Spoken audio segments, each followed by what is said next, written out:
Good morning all of you. Myself Abhishek Singh. UIS के online platform पे आप सभी का हार्दिक स्वागत है। तो चलिए आज का जो मेनली सेशन है वो आपका वो आपका दिसंबर बिहार करंट अफेयर से रिलेटेड है, क्योंकि ये जो पूरा सेशन चलाया जा रहा है वो मेनली बिहार से जो करंट अफेयर्स है, बिहार से जो मेनली करंट अफेयर्स, बिहार में जो मेनली करंट अफेयर्स आए हुए हैं, जो कि बीपीएससी के लिए या फिर बिहार से रिलेटेड रिलेटेड जो भी एग्जामिनेशन होगा उसके लिए बहुत ज़्यादा इम्पोर्टेंट होगा। और यहाँ पे जो करंट अफेयर जो भी टॉपिक रखे गए हैं वो बहुत ही चूज करके रखे गए हैं, बहुत ही सर्च करके रखे गए हैं।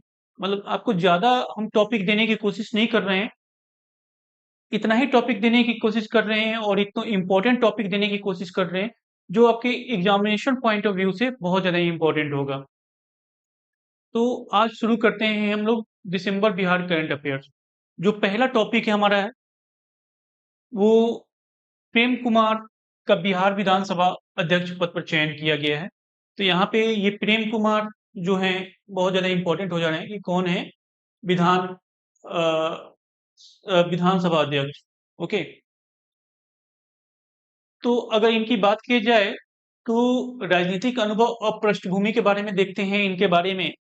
तो वरिष्ठता, डॉक्टर प्रेम कुमार बिहार भाजपा के सबसे वरिष्ठतम नेताओं में से एक हैं और ये गया शहर विधानसभा क्षेत्र के 8 बार से अधिक प्रतिनिधित्व कर चुके हैं।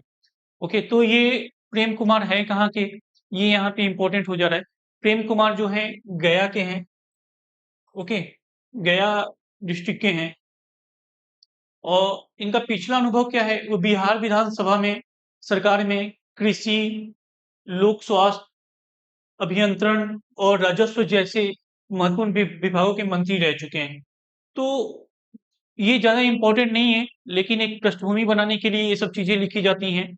मेनली जो है प्रेम कुमार कौन है, वो विधानसभा के अध्यक्ष रहे हैं, अध्यक्ष हो गए हैं और गया शहर से बिलोंग करते हैं।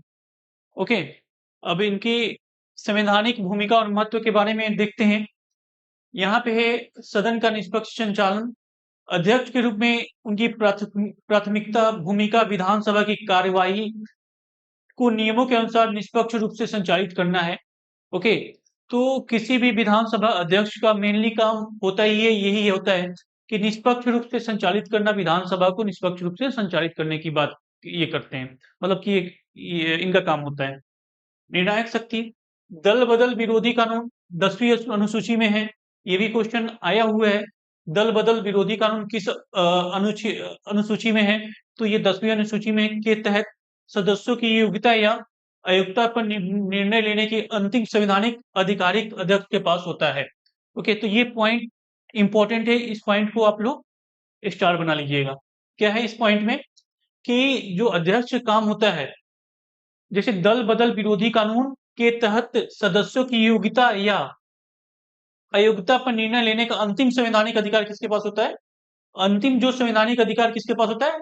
अगर क्वेश्चन ऐसे आ जाए कि राज्यपाल के पास होता है, विधानसभा अध्यक्ष के पास होता है, मुख्यमंत्री के पास होता है या फिर जो भी विधानसभा के सदस्य होते हैं उनके पास होता है, तो मेनली यहाँ पे विधानसभा के अध्यक्ष के पास होता है। ये क्वेश्चन एक स्टेटमेंट दिया जा सकता है किसी भी एग्जामिनेशन में।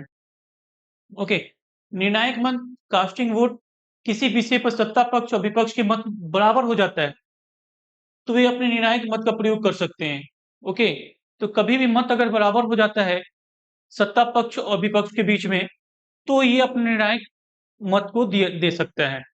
ओके, नेक्स्ट जो है आगे चयन के राजनीतिक नेतार्थ में देखेंगे हम लोग।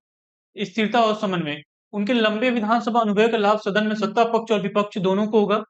ठीक है, क्योंकि ये बेहतर समन्वय स्थापित कर सकते हैं, लगातार ये काम कर रहे हैं तो ये अच्छा यहाँ पे भी काम कर सकते हैं।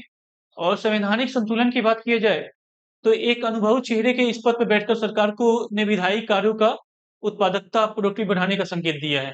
ठीक है, तो ऐसे ही नॉर्मल ये सेंटेंस है, इसको आप लोग ध्यान रखिएगा। अगर इसके क्वेश्चन की बात की जाए, इसी पे एक क्वेश्चन क्रिएट किया गया है, मॉडल प्रश्न तो उसको देख लेते हैं एक बार।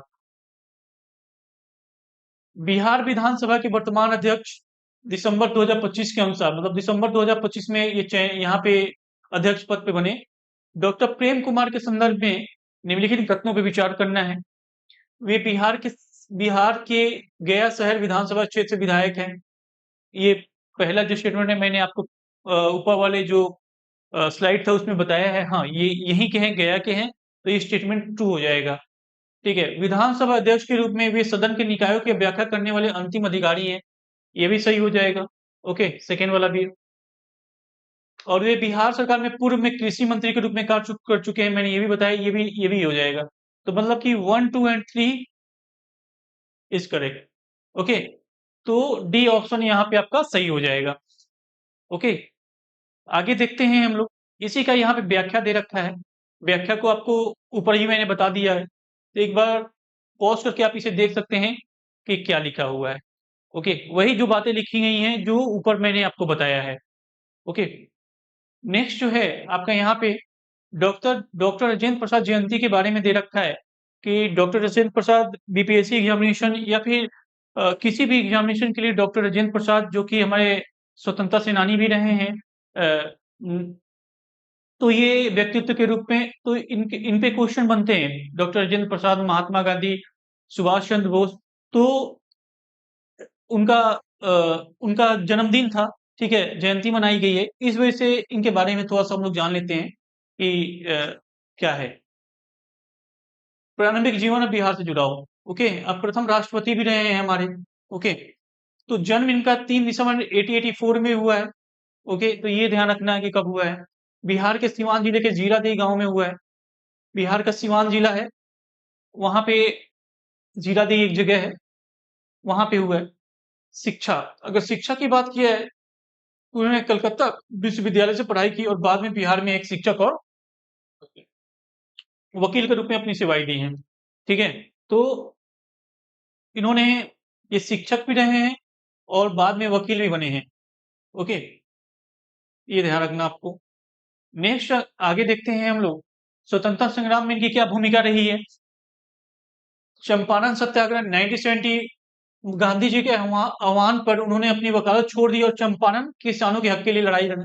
मतलब कि क्वेश्चन में ये भी आ सकता है कि क्या इन्होंने, महात्मा गांधी जी जब 1917 में चंपारण गए थे तो उनके सहयोगी के रूप में ये थे कि नहीं थे, तो ये थे। क्वेश्चन ऐसे आता है डायरेक्ट लगाने के लिए, कौन कौन से सहयोगी थे इनके, महात्मा गांधी जी के।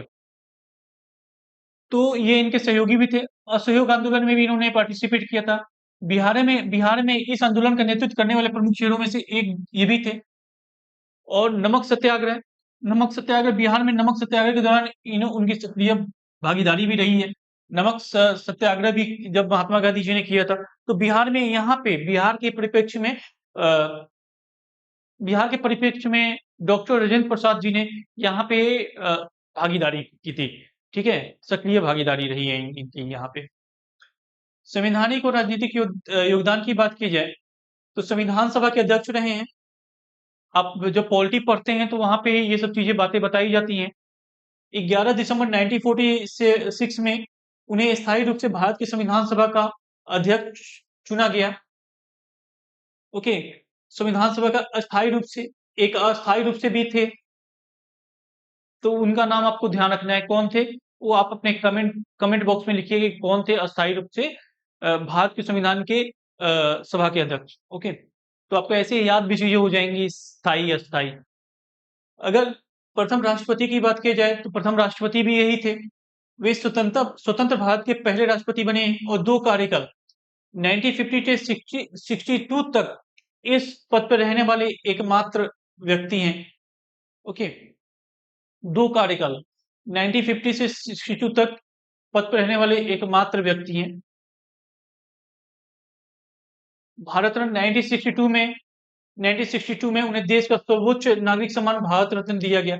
भारत रत्न जो है भारत का सर्वोच्च नागरिक सम्मान है, तो इन्हें 1962 में दिया गया है। क्वेश्चन क्रिएट किया जा सकता है कि दिया गया है या नहीं दिया गया है, तो इनको भी दिया गया है 1962 में, ये इन्हें मिला है। साहित्यिक योगदान की बात की जाए, साहित्यिक योगदान में उनकी प्रमुख कृतियों में इंडिया डिवाइडेड, ये भी क्वेश्चन मैच द फॉलोइंग में आता है। बहुत सारे बुक्स के नाम दे देते हैं, यहाँ पे इंडिया डिवाइडेड भी दे दिया जाएगा और आपको मिलाना होगा कि इंडिया डिवाइडेड जो है वो किसकी बुक है। तो इंडिया डिवाइडेड इनकी कृति है, जो कि आत्मकथा और बापू के कदमों में शामिल है, और बापू के कदमों में शामिल है, ये भी है बापू के कदमों में। ओके, ये इनके दो बुक, दो यहाँ पे साहित्य के योगदान इन्होंने पार्टिसिपेट किया है।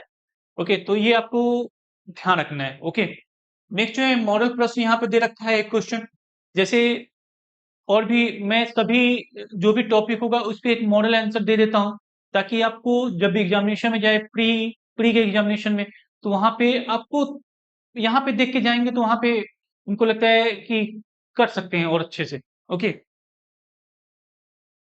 भारत के प्रथम राष्ट्रपति डॉक्टर राजेंद्र प्रसाद के संदर्भ में निम्नलिखित कथनों पर विचार करना है। ओके, यहाँ पे 4 स्टेटमेंट दे रखे हैं, ये 4 स्टेटमेंट टाइप का क्वेश्चन है, 4 स्टेटमेंट टाइप क्वेश्चन। इनका जन्म बिहार के सिवान जिले के जीरादेई में हुआ था। फर्स्ट स्टेटमेंट सही है, सभी को मालूम है ये। 11 दिसंबर 1946 में संविधान सभा के स्थायी अध्यक्ष चुने गए थे, ये भी सही है, सेकेंड वाला। इंडिया डिवाइडेड इनकी प्रसिद्ध साहित्यिक रचना है, थर्ड वाला भी सही है। इन्हें वर्ष इन्हें वर्ष 1962 में भारत रत्न से सम्मानित किया गया है, ये भी स्टेटमेंट सही है। तो यहाँ पे चारों स्टेटमेंट सही है, तो आप देखेंगे 1 2 उपरोक्त उपरोक्त सही है। ठीक है, चारों स्टेटमेंट सही है।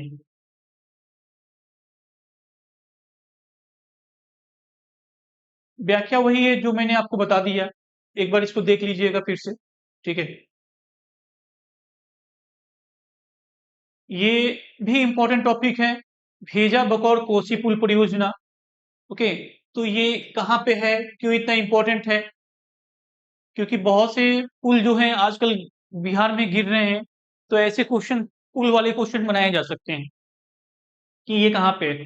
अभी हाल ही में भागलपुर में एक पुल गिर गया, तो क्या रीजन है पुल गिरने के, ये सब क्वेश्चन इंफ्रास्ट्रक्चर से, इंफ्रास्ट्रक्चर जब पढ़ते हैं आप लोग तो उसमें ये सब चीजें बताई जाती हैं, और इस पे क्वेश्चन मेन से भी बन सकता है कि पुल गिरने के, मतलब ऐसे डायरेक्ट नहीं बन सकता है कि पुल गिरने के क्या कारण है, लेकिन क्या कारण हो सकते हैं इस पे रिसर्च करने की बात है हम लोग को, कि यहाँ पे बहुत ज्यादा धांधली चल रही है, या फिर वहां का जो मिट्टी है ऐसा है कि नीचे की तरफ दबता चला जाता है।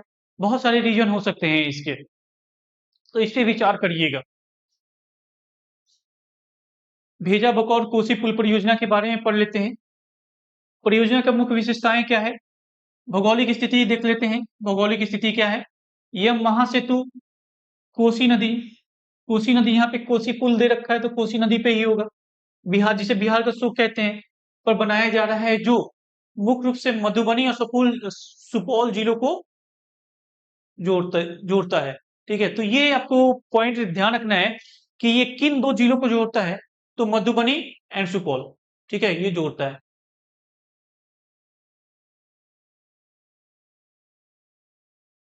ओके, मधुबनी और सुपौल को ये जोड़ता है।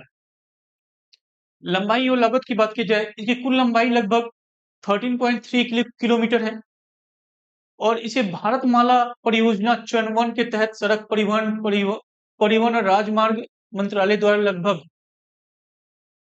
1001.99 करोड़ की अनुमति सिविल सहायता से EPC engineering procurement and construction mode पर विकसित किया जा रहा है।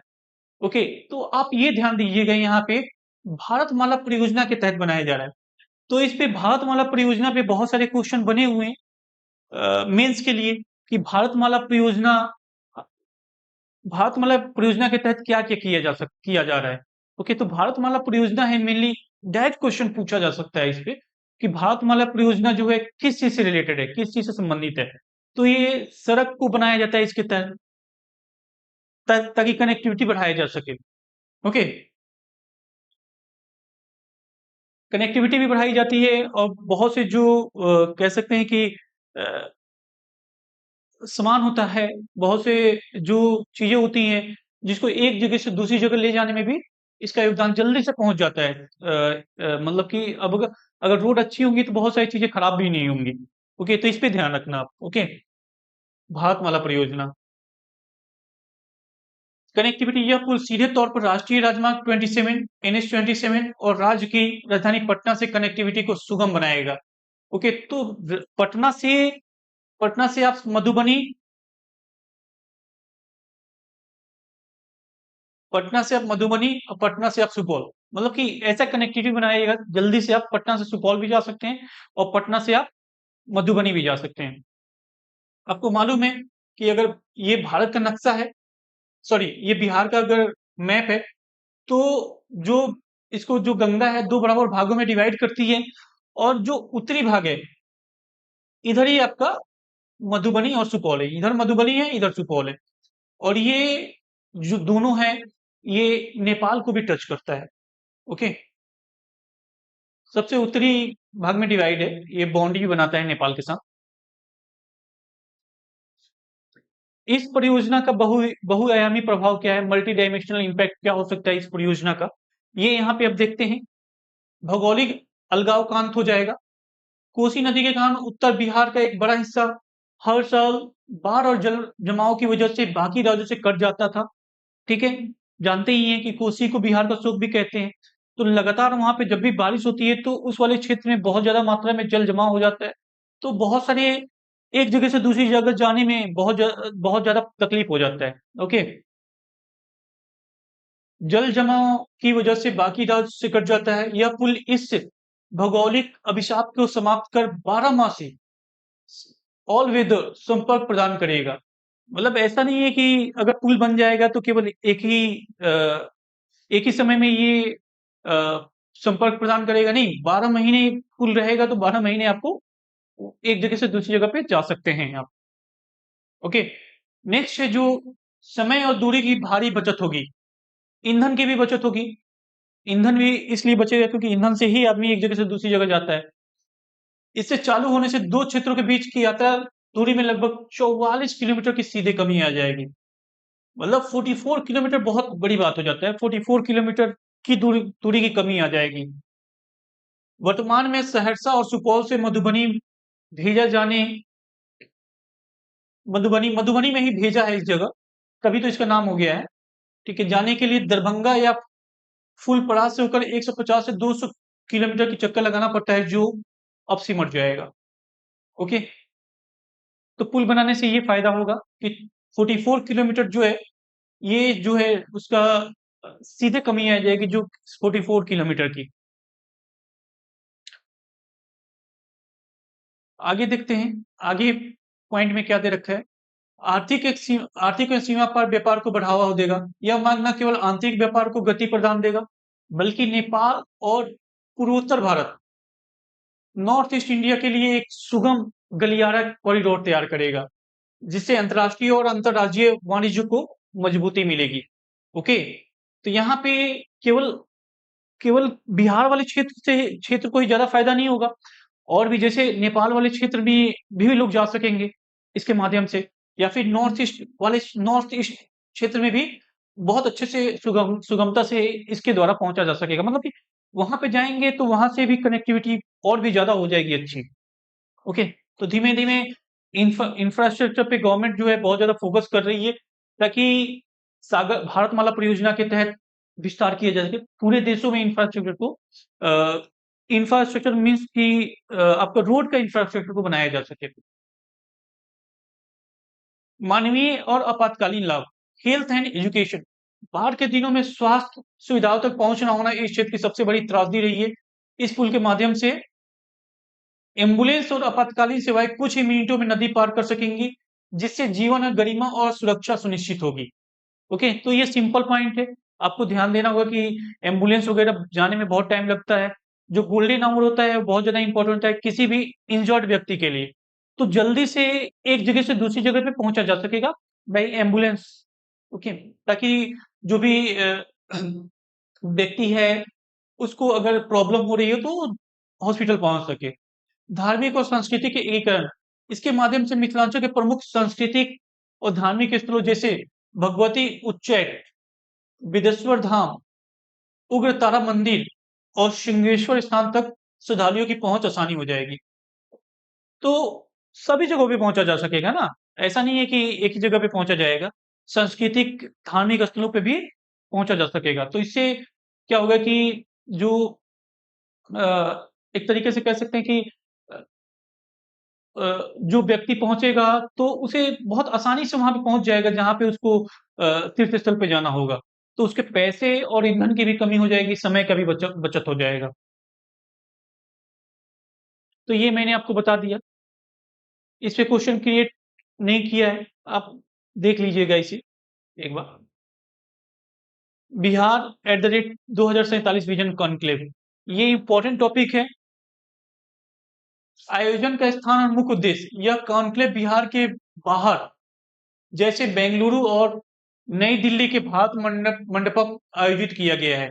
ओके, तो कहाँ पे इसे आयोजित किया गया है? बिहार से बाहर बेंगलुरु और दिल्ली के भारत मंडपम में, ताकि प्रवासी बिहारी वैश्विक निवेशकों और तकनीकी विशेषज्ञों को जोड़ना जा सके। बीपीएससी जो होता है अक्सर ऐसे मतलब कि पूछता है ऐसे क्वेश्चन पे कहाँ पे किया गया है। जो ये आयोजन हुआ है, ये बिहार 2047 विजन कॉन्क्लेव का आयोजन हुआ है, कहाँ पे हुआ है? तो क्वेश्चन पुट अप करता रहता है ये सर, इसको ये लिख दिया गया है यहाँ पे। Let's inspire Bihar, let's inspire Bihar LIB अभियान। इस विजन कॉन्क्लेव का मूल आधार वरिष्ठ आईपीएस अधिकारी वैभव विकास वैभव द्वारा शुरू किया गया लेट्स इंस्पायर बिहार अभियान। किसके द्वारा शुरू किया गया? ये ध्यान रखना है कि विकास वैभव द्वारा इसे शुरू किया गया है। नीतिगत सुधार और औद्योगिक सुरक्षा, कॉन्क्लेव के दौरान बिहार सरकार उद्योग मंत्रालय द्वारा घोषित प्रमुख नीतियां जैसे ईज ऑफ डूइंग बिजनेस को बढ़ावा देना और सीआईएसएफ की तर्ज पर औद्योगिक सुरक्षा बल बीआईएसएफ का गठन करने का प्रस्ताव है। ठीक है, तो यहाँ पे सीआईएसएफ के तर्ज पे ही एक बीआईएसएफ का गठन करने की बात की जा रही है। जो vision eight the rate 2047 vision conclave है, इसके अंतर्गत दीर्घकालीन लक्ष्य क्या हो सकता है? प्रवासन माइग्रेशन को कम करना, प्रत्येक जिले में कम से कम 5 स्टार्टअप स्थापित करना जो 100+ रोजगार दे सके, और वर्ष 2047 तक बिहार को एक विकसित राज्य बनाया जा सके। तो 2047 तक यहाँ पे बिहार को विकसित राज्य बनाने की बात की जा रही है। तो इसमें अगर रोजगार दिया जाएगा वहां के लोगों को, तो दूर नहीं जाएंगे, तो वहीं पे इन्हें वर्क मिल जाएगा, वहीं पे ये पैसा कमा लेंगे और बाहर नहीं जाएंगे। तो वहां पे एक तरीके से स्थायी रोजगार मिल जाएगा इन्हें। और एक स्टार्टअप में कम से कम 100+ लोगों को रोजगार देने की बात की गई है यहाँ पे। क्वेश्चन इस पे एक मॉडल एंड क्वेश्चन क्रिएट किया गया है, ये देख लीजिए। इंपॉर्टेंट लगा इस वजह से यहाँ पे क्वेश्चन इसे क्रिएट किया गया है। Bihar at the rate 2047 vision conclave और इसके संदर्भों के संबंध में निम्नलिखित कथनों पर विचार करना है। इस कॉन्क्लेव के तीसरे संस्करण का आयोजन बेंगलुरु में निवेशकों को आकर्षित करने और विकसित बिहार का रोडमैप तैयार करने के लिए किया गया। तो ये ऐसे अगर कोई भी आयोजन किए जाते हैं तो ज्यादातर पॉजिटिव ही होते हैं। ओके, तो आप इसको ध्यान से देख सकते हैं कि हाँ पॉजिटिव है, बिहार का है तो बिहार का रोडमैप तैयार करने के लिए किया जाएगा। तो ये जो पहला स्टेटमेंट है ये ट्रू हो जाएगा।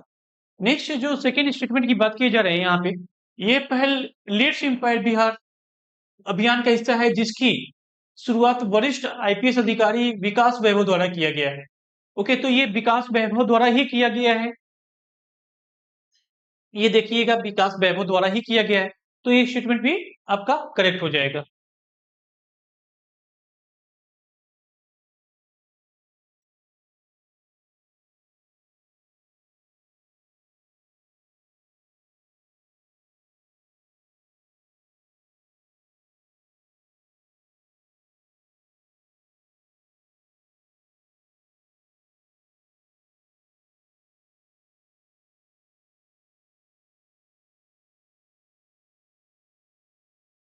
ओके, स्टार्ट करते हैं। राज्य में निवेश को सुरक्षित करने के लिए सीआईएसएफ की तर्ज पे बिहार औद्योगिक सुरक्षा बल बीआईएसएफ का गठन का प्रस्ताव किया गया है। तो ये भी स्टेटमेंट सही हो जाएगा। जो first second and third statement, तीनों स्टेटमेंट यहाँ पे सही हो जा रहा है। तो आप देखेंगे कि जो ऑप्शन है फर्स्ट, सेकेंड एंड तीन सभी। ओके, इसका एक्सप्लेनेशन मैंने नहीं दिया है क्योंकि जो चीजें ऊपर हैं वही यहाँ पे एक्सप्लेनेशन होगा, तो मैंने दिया नहीं है।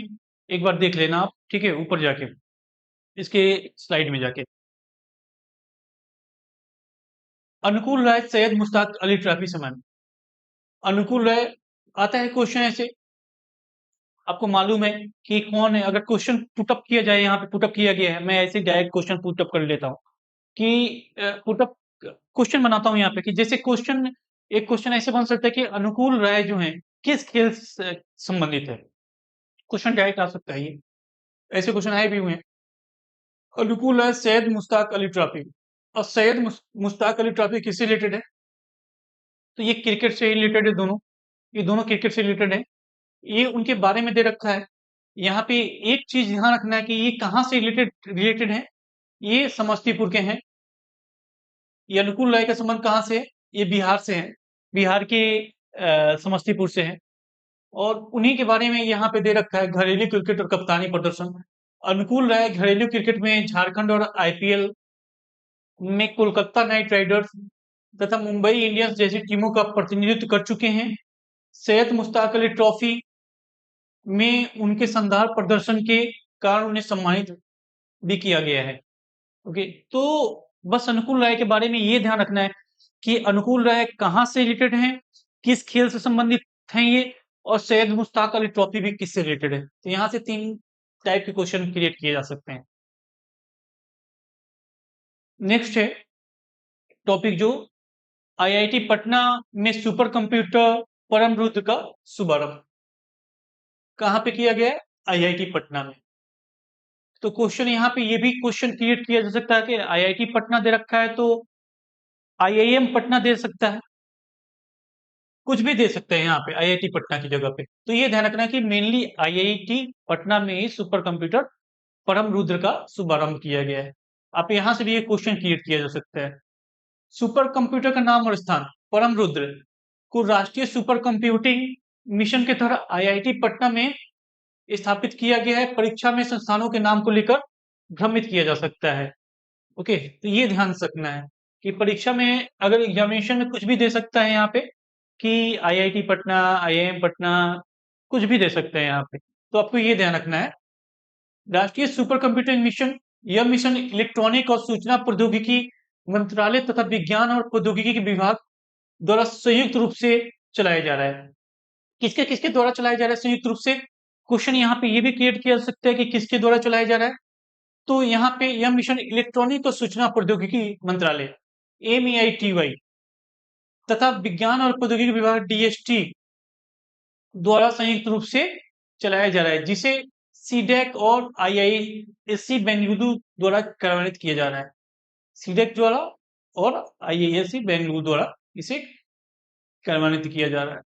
ओके, अनुप्रयोग और क्षमता के बारे में, इस सुपर कंप्यूटर का उपयोग उच्च स्तरीय computing, AI, artificial intelligence, data analytics, मौसम पूर्वानुमान और उन्नत वैज्ञानिक अनुसंधान जैसे सामग्री विज्ञान, कंप्यूटेशनल जीव विज्ञान के लिए किया जाएगा। ओके, तो इनका यहाँ पे, क्योंकि ये सुपर कंप्यूटर है तो बहुत जगहों पे इसका उपयोग किया जा सकता है। आत्मनिर्भर भारत की बात कहता है, यह भारत स्वदेशी सुपर कंप्यूटिंग क्षमता को प्रदर्शित करता है जो मेक इन इंडिया पहल को बढ़ावा देता है। मेक इन इंडिया पहल के तहत ही इसे बनाया गया है, तो मेक इन इंडिया पहल को भी ये बढ़ावा देता है। अगर इसका एक क्वेश्चन, मॉडल क्वेश्चन देख लेते हैं। मॉडल क्वेश्चन क्या है? आईआईटी पटना में स्थापित सुपर कंप्यूटर परम रुद्र के संबंध में निम्नलिखित कथनों पर विचार करना है। परम रुद्र सुपर कंप्यूटर को राष्ट्रीय सुपर कंप्यूटिंग मिशन NSM के तहत विकसित और स्थापित किया गया है। तो ये जो स्टेटमेंट है क्या ये सही है? तो ये फर्स्ट स्टेटमेंट जो है आपका करेक्ट हो जाएगा, क्योंकि इसे राष्ट्रीय सुपर कंप्यूटिंग मिशन NSM के तहत विकसित किया गया है। इसका मुख्य उद्देश्य क्या है? उन्नत वैज्ञानिक अनुसंधान, कंप्यूटेशनल जीव विज्ञान और जलवायु मॉडलिंग जैसे क्षेत्रों में अनुसंधान को गति देना है। तो ये स्टेटमेंट बहुत ही पॉजिटिव स्टेटमेंट है और जो सुपर कंप्यूटर रहते हैं उनका उपयोग बहुत जगहों पे किया जा सकता है। तो ये स्टेटमेंट सही हो जाएगा कि इसका जीव विज्ञान और जलवायु मॉडलिंग जैसे क्षेत्रों में भी किया जा सकता है। राष्ट्रीय सुपर कंप्यूटिंग मिशन को केवल नीति आयोग द्वारा संचालित और कार्यान्वित किया जा रहा है। केवल यहाँ पे दे रखा है, ये ध्यान रखिएगा, केवल दे रखा है। तो इस पे नजर दो, लेकिन ये गलत हो जाएगा, ठीक है। केवल वाला सभी गलत तो नहीं होते, लेकिन यहाँ पे ये जो है यहाँ पे रॉन्ग हो जाएगा। तो ये जो थर्ड स्टेटमेंट है आपका यहाँ पे रॉन्ग हो जाएगा। राष्ट्रीय सुपर कंप्यूटिंग मिशन को नीति आयोग द्वारा संचालित और कार्यान्वित किया जा रहा है। तो यहाँ पे जो है आपका फर्स्ट एंड सेकेंड। अगर यहाँ पे देखा जाए कथन 3 गलत क्यों है, क्योंकि इस मिशन को डीएसटी और एमईआईटीवाई द्वारा संयुक्त रूप से चलाया जा रहा है, ना कि नीति आयोग द्वारा। नीति आयोग द्वारा नहीं चलाया जा रहा है, ओके। डीएसटी और एमईआईटीवाई के द्वारा ही चलाया जा रहा है। हाँ, तो आज मैंने आपको दिसंबर करंट अफेयर्स के बारे में बताया, बिहार से रिलेटेड है, तो आपके लिए बहुत ज़्यादा इम्पोर्टेंट है।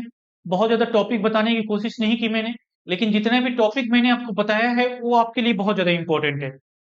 तो इसको एक बार देखिएगा और मैं आपको इसका पीडीएफ आपके टेलीग्राम ग्रुप पे डाल दूंगा। ये क्वेश्चन जितने भी हैं, जितने भी टॉपिक्स हैं, ये डाल देंगे। आपको लिखने की जरूरत नहीं होगी, आप इसको यहाँ से देख लीजिएगा, लेकिन जो इम्पोर्टेंट है उसको एक बार लिख भी सकते हैं। तो यूआईएस के जो प्लेटफॉर्म है इस पे मेनली आपको अभी यूपीएससी से रिलेटेड गाइडेंस, मेंटरशिप दी जाती है। और बिहार से भी, बिहार का जो एग्जामिनेशन है बीपीएससी, उस पे भी हम लोग प्रीलिम टेस्ट मेंस का डीएडब्ल्यू चलाया जा रहा है। तो आप यूआईएस के प्लेटफॉर्म से जुड़कर अपने अपने भविष्य को उज्जवल बना सकते हैं। तथा तथा मतलब जो बीपीएससी का एग्जामिनेशन है उसमें पीटी का जो हम लोग टेस्ट दे रहे हैं वो बहुत ही अच्छा है। आप दूसरे टेस्ट सीरीज से उसे देख सकते हैं, उसे मिला सकते हैं। ठीक है, तो उम्मीद करता हूँ आपको ये सेशन बहुत अच्छा लगा हो। Thank you very much, have a nice day.